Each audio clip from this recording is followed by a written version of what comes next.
नमस्कार। आज पूरे बिहार के शिक्षक गण के तरफ से माननीय मुख्यमंत्री जी को कोटि कोटि धन्यवाद, क्योंकि उन्होंने जो सक्षमता पास शिक्षक थे उनका जबरन जो ट्रांसफर होने वाला था उस पर रोक लगा दी। इसके लिए सभी बिहार के शिक्षक की तरफ से आपको कोटि कोटि धन्यवाद। और उम्मीद है कि माननीय मुख्यमंत्री जी इतना खुशी के लहर में बीपीएससी शिक्षकों को तो नहीं भूले होंगे, क्योंकि बार बार आपके सक्षमता परीक्षा शिक्षकों को याद आ जाता है, नियोजित शिक्षक याद आ रहे हैं।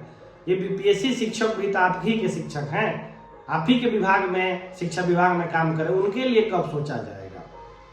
सवाल ये बनता है कि अगर आपके स्थानांतरण नीति इतनी उदार नीति थी तो इसको वापस क्यों ली गई। अगर वापस ली गई तो इसका एक डेडलाइन होना चाहिए था कि इसमें जो पुरुष शिक्षक मांग कर रहे थे कि अनुमंडल की बाध्यता समाप्त करके ब्लॉक लाया जाए, जिससे सारे शिक्षकों की समस्या हल हो जाती, रुकने का भी नौबत नहीं आता। लेकिन ये स्थगन करने का जो रुख अपनाया है बिहार सरकार ने, ये पूरा का पूरा अन्यायपूर्ण है।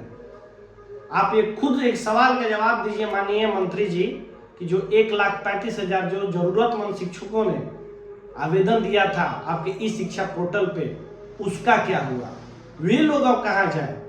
कोई 2 दिन से रो रहा है, किसी का खाना नहीं हो पा रहा। क्या इस तनावपूर्ण माहौल में वो गुणवत्तापूर्ण शिक्षा दे पाएंगे।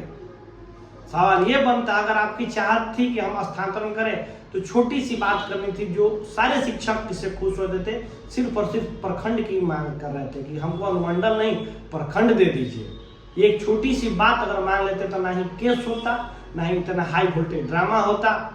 जब इतनी उदार नीति थी, कितने दिन से उदार नीति बना रहे थे, तो उसको वापस लेकर आपने साबित कर दिया कि वो उदार नीति नहीं थी। और शिक्षक संगठन इसका शुरू दिन से विरोध कर रहे थे, आज से नहीं, विगत 1 महीनों से इस चीज का विरोध कर रहे थे। उस दिन आपकी आंख नहीं खुली।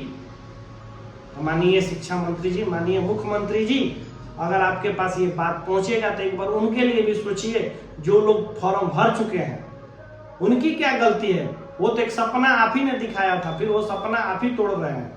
उनके लिए कम से कम एक डेडलाइन जारी करें कि जिनका फॉर्म भरा चुका है उनके बारे में विभाग सोचेगा। ये पूरा का पूरा जो कार्य चल रहा था इसको ठप कर देना, ये बहुत ही दुखदपूर्ण घटना है। अगर चाहते हैं कि स्थानांतरण हो, सारे शिक्षक दिल से आपका स्वागत करेंगे।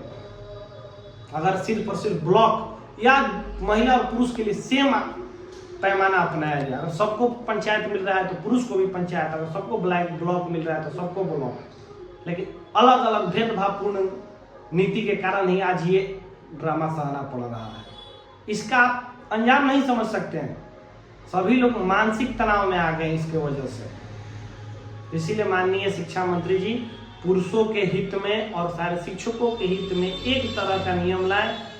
पुरुष यही आपसे मांग कर रहे थे कि ब्लॉक की बाध्यता हो, वो आप पूरा करें और जल्द से जल्द जो लोग फॉर्म भर चुके हैं 1,35,000 से अधिक शिक्षक, उनके ऊपर विचार करें और पुनः इस नीति को ओपन करके सभी का स्थानांतरण करें, ऐच्छिक स्थानांतरण करें। अगर ऐच्छिक स्थानांतरण कर देते हैं, जिसको करना होगा वो करेगा, जिसको नहीं करना होगा वो अप्लाई नहीं करेगा। इसमें कहाँ से दिक्कत आता था। लेकिन आप लोग जबरन रवैया के कारण आज ये कोर्ट जाना पड़ा कुछ शिक्षकों को, और उन शिक्षकों की वजह से पूरे के पूरे जो शिक्षक समाज है उसमें कहीं खुशी है तो कहीं दुख है। ऐसी बेला आ गई है। तो जो खुश है तो शायद वो पढ़ा पाएंगे अपने घर से ही रह के, अपने गांव से ही रह के, लेकिन जिनका 300 से 400 किलोमीटर दूर है, महिलाएं हैं, दिव्यांग है, असाध रोग से पीड़ित है, उनका क्या होगा। तो इसीलिए आपसे हाथ जोड़ के एक शिक्षक, एक असहाय शिक्षक आपसे बात मांग रहा है, आपसे निवेदन कर रहा है, घोड़ा कर रहा है कि हमारी बातों को आपके पास वीडियो पहुंचेगा।